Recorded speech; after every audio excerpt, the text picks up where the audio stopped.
धन्यवाद।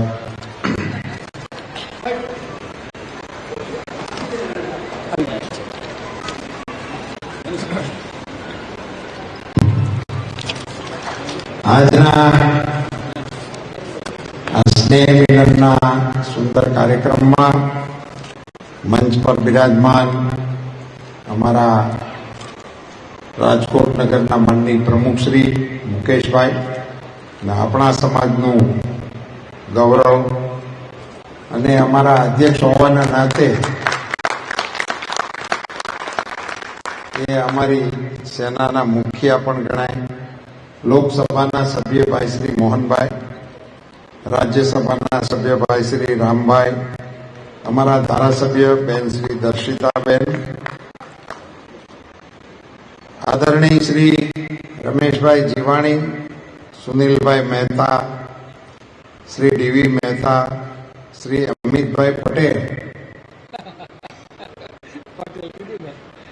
શ્રી કિરીટભાઈ પટેલ, શ્રી અનુપમભાઈ દોશી, ગીતાબેન પટેલ, પ્રતિમાબેન પટેલ, અન્ય આપણા મહેમાનોમાં શ્રી અરવિંદભાઈ શાહ, શૈલેષભાઈ શાહ, બિમલભાઈ કલ્યાણી, શ્રી સુનિલભાઈ મહેતા, ધર્મેન્દ્રભાઈ મહેતા, શ્રી આશીષભાઈ પટેલ, શ્રી દિવ્યાંગભાઈ શાહ, નીરવભાઈ મણિયાર, શ્રી અમિતભાઈ આર પટેલ અને આપણને બધાને આ વ્યવસ્થા માટે જે આયોજકો છે, જેમણે આપણા સ્વાગત માટે ઉત્સાહ કર્યો છે, એવા અનુપમભાઈ દોશી, ભાગ્યેશભાઈ વોરા, પ્રનંદભાઈ કલ્યાણી, ધર્મેશભાઈ શેઠ, કિરેનભાઈ છાપિયા, શ્રેયાંશભાઈ મહેતા, ગીતાબેન અને પ્રતિમાબેન પારેખ, આપ સૌ મંચ પર બિરાજમાન અન્ય મહાનુભાવો, આપ સૌ ભાઈઓ અને બહેનો, આપ સૌને મારા નમસ્કાર। ખૂબ ખુશીનો મારા માટે અવસર છે ઉમેદવાર તરીકે સમાજની આવડી વિશાળ સંખ્યાની સાથે સંવાદ કરવાનું આયોજન કરવા માટે સમાજના સૌ મોભીઓનો તો હું જરૂર આભાર માનું, પણ સમાજના અંગ તરીકે મુકેશભાઈને પણ હું ધન્યવાદ પાઠવું। યોગાનુયોગ એવું પણ છે કે આજથી આપણા આ કાર્યક્રમોનો પ્રારંભ થાય છે।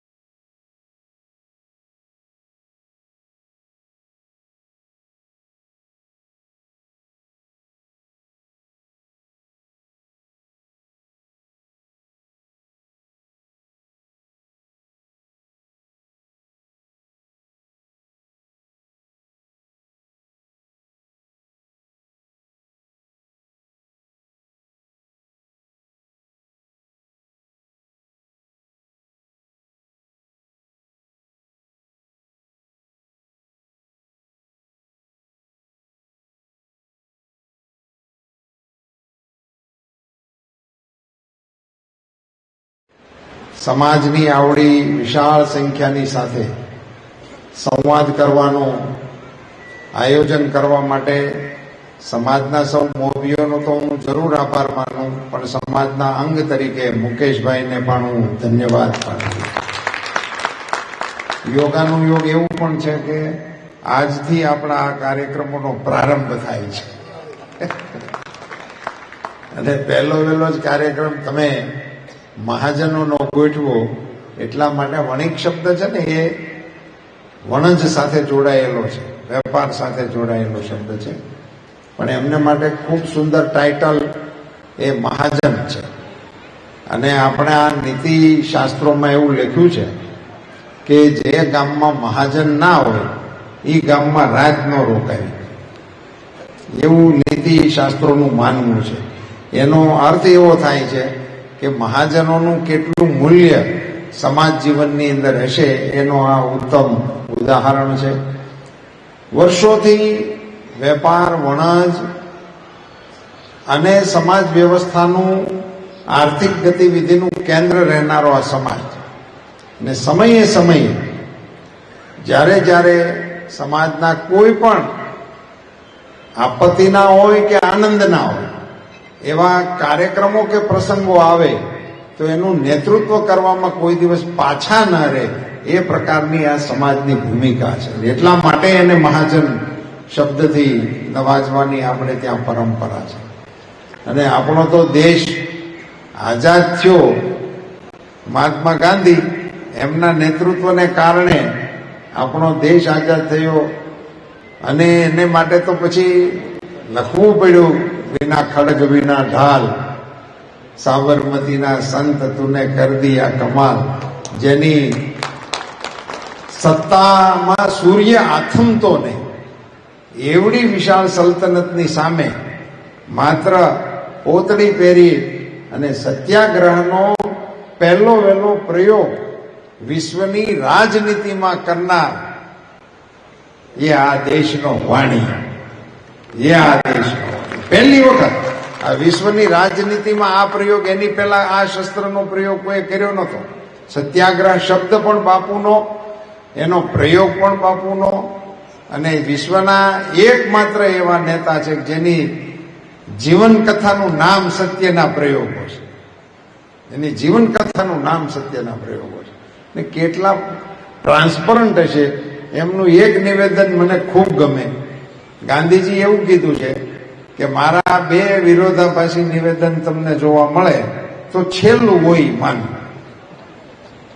આટલું ટ્રાન્સપરન્ટ મહાત્માજીનું જીવન હતું. એ આપણા સમાજના હોય એનાથી ગૌરવ સમાજને અન્ય કશું હોઈ ન શકે. કે રાષ્ટ્રનું નહીં, વિશ્વનું ગૌરવ, વિશ્વનું ગૌરવ છે. એવા સમાજ શ્રેષ્ઠીઓની વચ્ચે હું જ્યારે આપ સૌને મળવા માટે આવ્યો છું, એટલે આમ તો વ્યવહારિક રીતે તમને અપીલ મારે કરવાની હોય કે આપ બધા મને ટેકો કરજો, મત આપજો અને મત અપાવજો. આ વ્યવહારિક વાત હતી. એટલે એના માટે અમે અહીંયા આવ્યા હોય. પણ મારે આપ સૌને કહેવું છે કે આ સમાજ જે છે એ તોલ અને મોલ કરનારો સમાજ છે. જોખ અને મોલ પછી એના આધારે એનો ભાવતાલ કરવો. કોઈ પણ વસ્તુનો તોલ અને મોલ કરવાની વારસાગત ક્ષમતા ધરાવતો સમાજ છે. વર્તમાન રાજનીતિનો તોલ અને મોલ એ આપ સૌએ કરવો જોઈએ. આજે દેશની જે રાજનીતિ છે એની અંદર નરેન્દ્રભાઈ મોદી વડાપ્રધાન બન્યા, નરેન્દ્રભાઈ આપણા ગુજરાતના મુખ્યમંત્રી બન્યા, અને એક મોદી એરા 14 ને 24 વર્ષનો રાજનીતિના ઇતિહાસમાં લખાશે. આ મોદી એરા હતો ભારતની અંદર. આપણા રાજ્યના મુખ્યમંત્રી તરીકેના 14 વર્ષ અને ભારતના વડાપ્રધાન તરીકેના 10 વર્ષ. તો એ મોદી એરાની અંદર એમણે રાજનીતિમાં જે બદલાવ લાવવાનો પ્રયાસ કર્યો અને રાજનીતિમાં નવા સીમાચિહ્નો ઉભા કરવાનો જે પ્રયાસ કર્યો, હું એમ માનું છું કે આપ જેવા સમાજે એનો તોલમોલ કરીને અન્ય સમાજને દિશા આપવા માટેનો પ્રબળ પ્રયાસ કરવો જોઈએ. મોદી સાહેબની લડાઈ એમણે જે ભારતીય જનતા પાર્ટીના માધ્યમથી દેશની અંદર શરૂ કરી, એમાં સૌથી પહેલું એમનું મુખ્ય યુદ્ધનું મેદાન અથવા તો યુદ્ધનું કારણ એ હતું ભ્રષ્ટાચાર. આખા એ દેશની અંદર 10 વર્ષના યુપીએના શાસનના તમે 14ની પહેલાની ચૂંટણીનું વાતાવરણ ખાલી યાદ કરો તો કૌભાંડ સિવાયની કોઈ વાત મેદાનમાં ચર્ચામાં ક્યાંય હતી જ નહીં. રોજે રોજ તાજા કૌભાંડ. આખા 10 વર્ષ કેટલાય મંત્રીઓને એમાંથી રાજીનામા આપવા પડ્યા, કેટલાય એ વખતે જેલમાં ગયા, કેટલાય જવાની તૈયારીમાં છે અને કેટલાય હવે પછી જશે. પણ એ આખા એ કાલખંડની અંદર ભ્રષ્ટાચારની એટલી મોટી બોલબાલા હતી કે વડાપ્રધાન તરીકે શ્રી રાજીવ ગાંધીજીએ પોતે એવું સ્વીકારવું પડ્યું હતું કે હું દિલ્હીથી રૂપિયો મોકલું તો ગામમાં પહોંચતા 15 પૈસા થઈ જાય છે, એવું વડાપ્રધાને પોતે સ્વીકારેલું. કેટલી હદે ભ્રષ્ટાચાર હશે એ તમે કલ્પના કરો. દિલ્હીથી રૂપિયો નીકળે તો અહીંયા રાજકોટમાં પોગે 15 પૈસા થઈ જાય. 85 પૈસા વચ્ચેની છાણણીઓમાં ગળાઈ જતા હતા. રૂપિયે 85 પૈસા વેડફાઈ જાય, 15 પૈસા પહોંચે. દેશનો ઉદ્ધાર કેવી રીતે થઈ શકે? વિકાસ કેવી રીતે થઈ શકે? લોકોને રાહત કેવી રીતે આપી શકાય? આની અંદર ટ્રાન્સપરન્સી લાવવા માટે ભારતીય જનતા પાર્ટીના નેતા તરીકે નરેન્દ્રભાઈ મોદીએ જે સફળ પ્રયાસો કર્યા એને પરિણામે આજે દિલ્હીથી નીકળેલો રૂપિયો રાજકોટ સુધી આવે, વચ્ચે કોઈ અડી જ ન હતો. બેઝિક ફેરફાર થયો સત્તાની અંદર. મોદી સાહેબનું રહેવું, સત્તાની અંદર ભારતીય જનતા પાર્ટીનું આવવું. મોટામાં મોટો અન્ય તમામ પાર્ટીઓનો ઇતિહાસ તમે જોજો. મોટા ભાગના એ પોતાના પરિવાર માટે પાર્ટીઓ ચલાવે અને બધાની ખબર જ હોય કોંગ્રેસમાં પ્રમુખ કોણ થશે, એની પછી પ્રમુખ કોણ થશે, વડાપ્રધાનના ઉમેદવાર કોણ થશે, બધું આખી ગામને ખબર જ હોય. ઘર બારું કઈ હોય જ નહીં. અને એક નહીં, કોઈ પણ પાર્ટી તમે લો, બસપા લો, સપા લો, ગમે તે લો, બધા પોતાના પરિવાર માટે થઈને પાર્ટી ચલાવે અને પાર્ટીની આસપાસ આખા દેશની લોકોના મત લઈ અને પોતાના પરિવારને પોષવાનું કામ કરે. એકમાત્ર પાર્ટી ભારતીય જનતા પાર્ટી એના નેતા નરેન્દ્રભાઈ મોદી એ તમારા પરિવાર માટે લડાઈ કરે, એ પોતાના પરિવાર માટે કશું કરે. પરિવારવાદ માટેની વિરુદ્ધની લડાઈ, ભ્રષ્ટાચાર વિરુદ્ધની લડાઈ, ગરીબી વિરુદ્ધની લડાઈ. સાહેબ, નારાઓ વર્ષો સુધી ચાલ્યા, ગરીબી હટાવો. ટેબલ હતું કે ડ્રમ પડ્યું હતું કામથી લઈને આમ મૂકી દેવાય, એ અંગે કોઈ લોકોએ પૂછ્યું નહીં. પણ નારો તો એટલો બધો લોકપ્રિય થઈ ગયો કે લોકોએ ઢગલે ઢગલા મત નાખ્યા, ગરીબી હટાવો. ગરીબોને એવું લાગ્યું કે આપણું કંઈક થઈ જશે.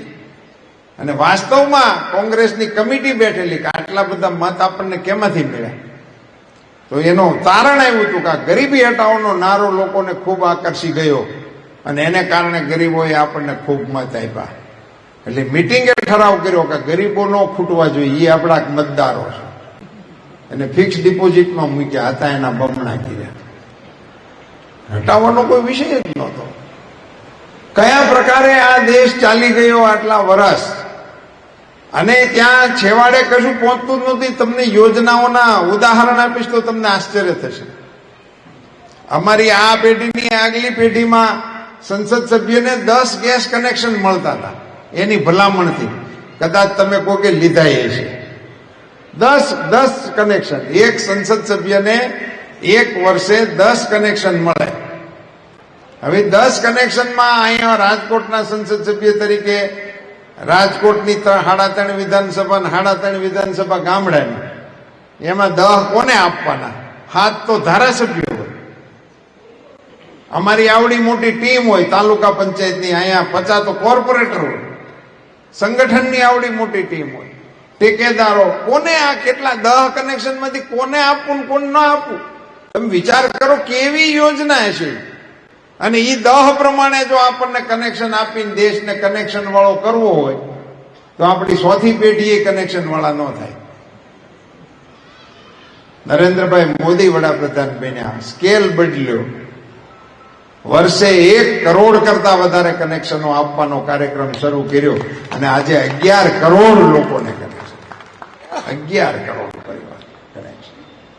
ફેરફારો જે થયા છે, વ્યવસ્થાની અંદર ફેરફારો, બેઝિક ફેરફારો, અને રાષ્ટ્ર ગૌરવ, સાંસ્કૃતિક આપણા ધરોહરોનું સન્માન, સનાતન સંસ્કૃતિનો જેકારો ખાલી આપણા દેશમાં જ નહીં વિશ્વમાં પણ પ્રસ્થાપિત કરવાનો પ્રયાસ પ્રબળ રીતે મોદી સાહેબે કર્યો. યોગ દિવસ આખી દુનિયા મનાવે, આખી દુનિયા ઇન્ક્લુડિંગ ઇસ્લામિક કન્ટ્રી, ત્યાં પણ યોગ દિવસ મનાવવામાં આવે. આખી દુનિયાની અંદર આપણા યોગને પ્રસ્થાપિત કર્યો. આપણું આયુર્વેદ આખી દુનિયાનું સેન્ટર ભારતમાં મંજૂર થાય અને આપણે તો ભાગ્યશાળી જામનગરમાં થાય.